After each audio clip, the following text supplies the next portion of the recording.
As a young man, David Hall was a cook on Otama, and on her arrival was keen to explore the vessel and seek out his old and familiar bunk. In this tiny kitchen, he prepared over 180 meals per day. This is a galley where I used to work when I was aboard this submarine. This submarine has a crew of 72 men, plus extras at different times.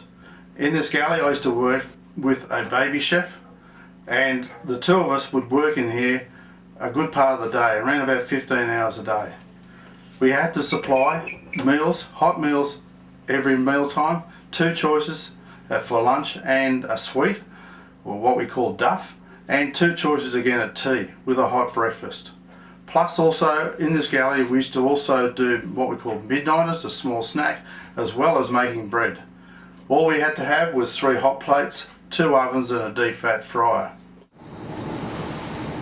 The Oberons were possibly the most effective conventional submarine class of its time, with an astonishing reputation for quietness. Okay, here we are in the engine room of HMAS Otama.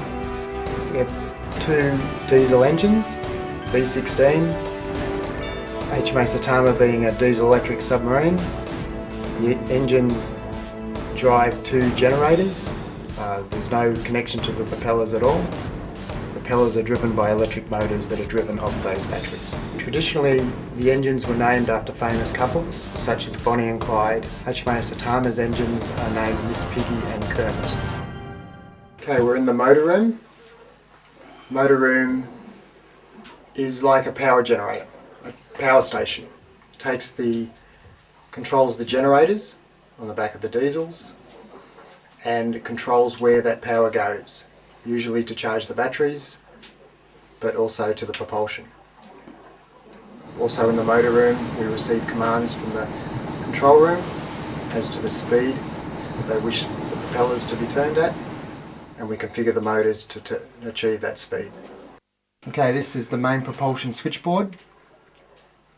It receives the orders from the control room regarding the speed that they wish the submarine to go at, and then we configure the switches on dials on the switchboard to achieve those RPM.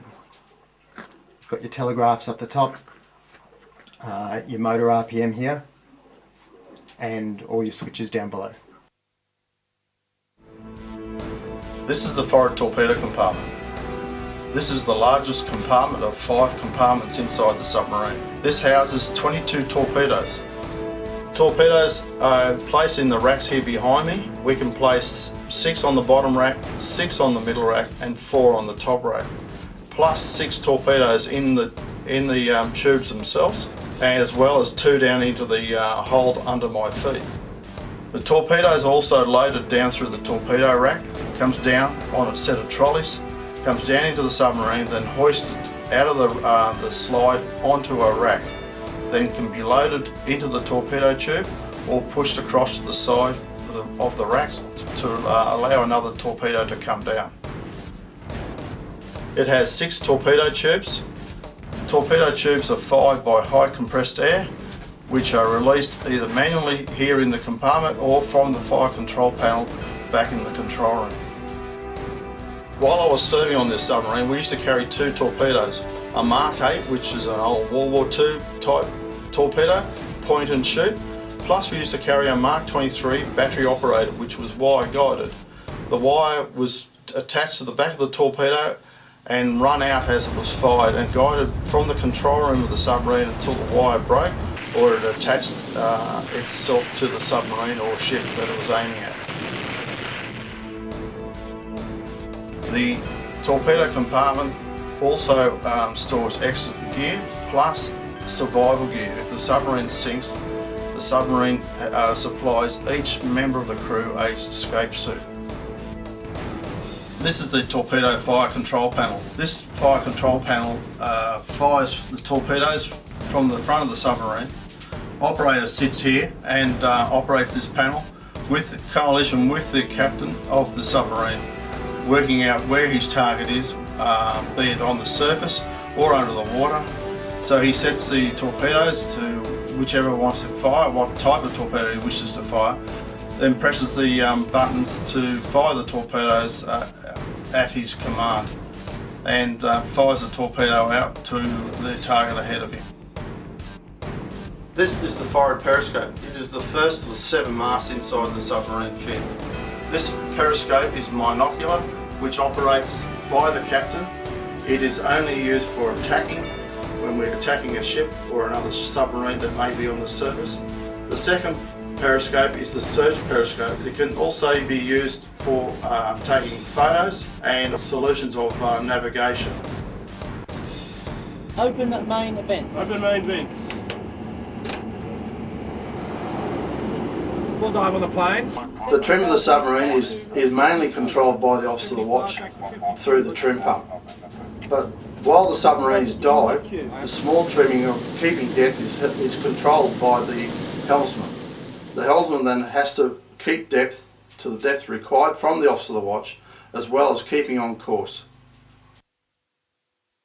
Otama closely resembles a World War II type vessel, and conditions on board reflect this. 2 toilet showers for 60 men. In the makeshift lighting of Otama, the cramped living is further accentuated. Every aspect of a submarine has procedure, even the way garbage is ejected from a specialised unit.